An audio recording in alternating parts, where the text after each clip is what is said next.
આજકાલ ગેસ સિલિન્ડરથી થતા અકસ્માતોની સંખ્યા ખૂબ જ વધી ગઈ છે, ત્યારે જરૂરી બની ગયું છે કે પોતાની અને પરિવારની સેફટી માટે કેટલીક બાબતોનું ખાસ ધ્યાન રાખવામાં આવે.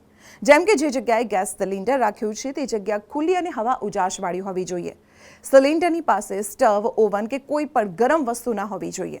નવા સિલિન્ડર પર સાબુનું ફિન લગાવી લીકેજ છે કે નહીં તે ચેક કરી લેવું. સિલિન્ડરનો પાઇપ સમયાંતરે બદલતા રહેવું જોઈએ. તેવી જ રીતે રેગ્યુલેટર પણ યોગ્ય રીતે ફિટ છે કે નહીં તે પણ ચેક કરતા રહેવું. તેનું હેન્ડલિંગ યોગ્ય હોવું જોઈએ. તેને આમથી તેમ ઘસડવાથી તેમાં વાલ્વનો પ્રોબ્લેમ આવી શકે છે, જે ખરેખર ખૂબ જ જોખમી છે. જમવાનું બનાવતી વખતે જો ગેસની સ્મેલ થોડી પણ આવે તો સાવધાન થઈ જાઓ. ફટાફટ સ્ટવ અને રેગ્યુલેટરને બંધ કરી દો.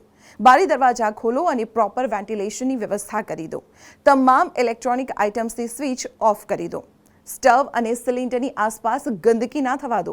જો આટલી બાબતોનું ધ્યાન રાખશો તો તમે સેફટી સાથે સિલિન્ડરનો યોગ્ય ઉપયોગ કરી શકશો. તો આવી જ મહત્વપૂર્ણ ઇન્ફોર્મેશન માટે જોતા રહો સંદેશ ડિજિટલ.